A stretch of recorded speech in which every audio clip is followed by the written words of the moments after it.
I had a message from my client Isabella this morning wanting help with a resurgence of her diet mentality around food. I see this all the time. People who've internalized rules about what they should be eating and what they shouldn't. The internal rules often contradict each other and they're actually pretty self-flagellating. It's like being managed by an inconsistent but judgmental boss. If you've been dieting for years, you probably recognise the guilt when you eat nice food, or the noise in your head telling you to avoid carbs or avoid fat, or insisting that you keep a tally of today's points or calories or sins or whatever. Isabella had fallen back into this joy-sapping mindset and she was hating it. Here's her message.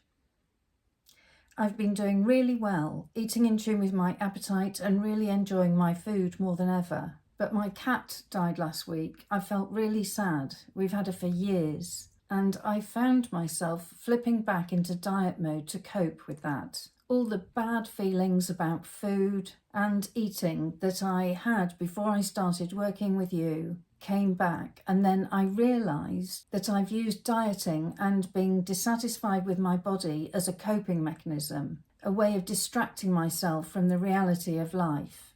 She said, "It suddenly struck me that I don't comfort eat, I comfort diet." And she goes on, "Something good came out of this blip. I got back on track quite quickly.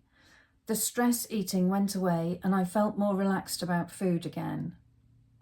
What holds me back is when old diet rules bubble up in my head from over the years. I've read too many diet and healthy eating books and I've got so many rules, it's crazy. I get caught up with these thoughts and it makes my progress go backwards as I can't just eat what's wonderful, what I really love, as it's tempered by the thought that I have to eat what I think of as healthy.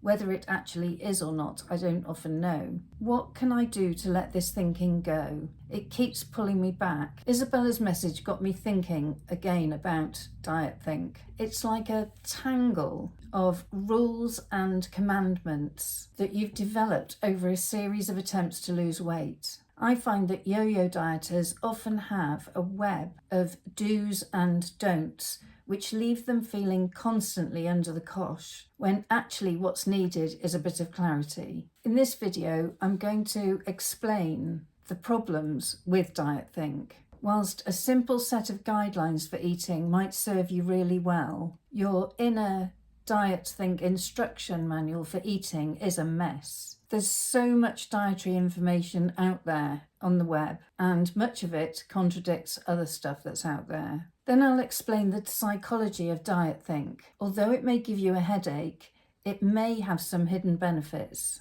I'll explain how the psychology of diet think works so that you can understand what's going on and why you keep going back to those pesky old rules. And I'll show you how you can free yourself from diet think. I'll give you a technique that is key to releasing yourself from this overbearing mindset, so that you can calm your thinking about food right down and achieve a much more relaxed way of thinking about eating. The first problem with diet think is how inflexible it is. You've internalized a script about what's good to eat and what's bad, or maybe you have a tally for how many calories or points or sins you're allowed for today. Your diet think might include what order you have to eat foods in, or what proportions you're allowed to have. Rules like this can make ordinary life, where things aren't always under your control, even more difficult than it already is. The next problem with diet think is how judgmental it is. When you're offered something lovely to eat, you're not so much thinking how delicious,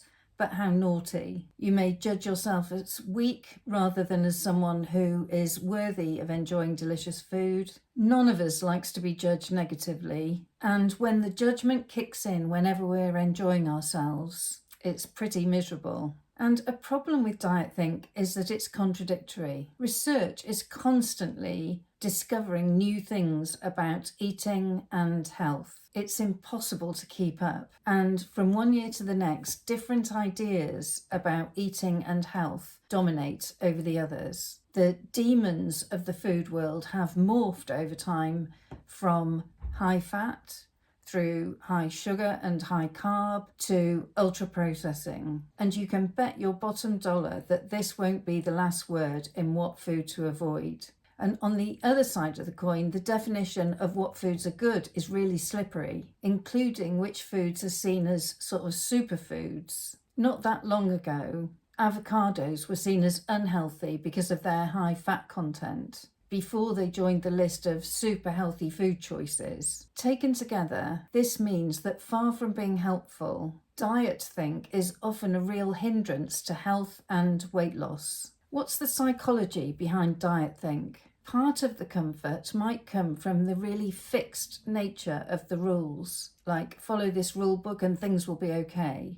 And like Isabella said, there may be a source of comfort in the preoccupation with body size and shape and dieting. But of course, strict diet rules won't bring your cat back, and they won't help you deal with the pain of the loss. Having said that, trying to follow rigid rules may help you avoid feeling the pain. And this may be a key to understanding why so many of us cling to rules that have failed us so far. But focusing on rules as a way to avoid emotional pain is only ever a temporary fix. So the psychology of diet think is that it provides a combination of distraction from what's hard in life right now onto something that gives us an illusion of control. How can you free yourself from fixed diet rules that have been dominating your thinking? Well, the starting point is to trade rules for principles. Rather than fixity, focus on flexibility.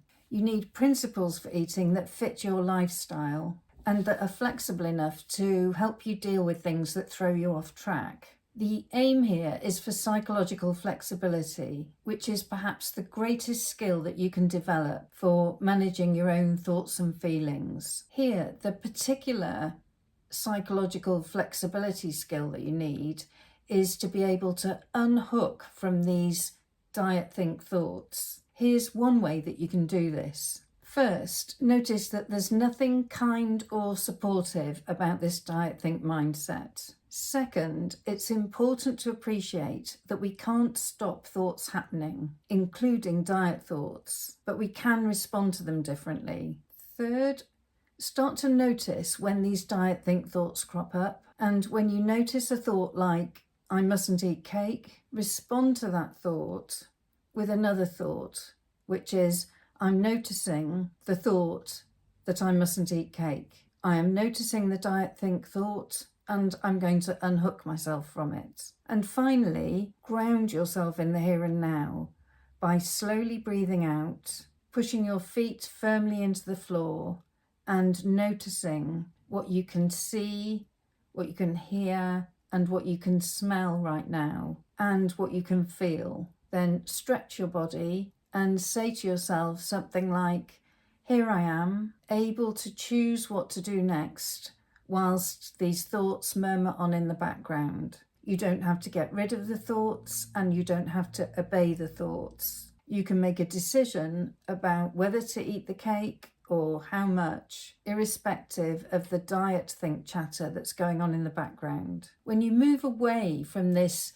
domination of diet think, you've got the choice to focus on developing a relationship with food where you eat in tune with your body and you eat in line with what gives you joy. Doing this means that you're enhancing your well-being and your overall health, and it offers a route to help you lose weight in a way that you can keep it off. If you find that you're being held back from being able to lose weight, if you find that you're struggling to be able to eat for better health and or weight loss, click the link in the description below to apply for a free eating pattern analysis call with me. Please like and share this video with anyone you think might be interested. And please subscribe to my YouTube channel for lots more on the psychology of eating, appetite and weight loss. Watch my next video, which is about yo-yo dieting.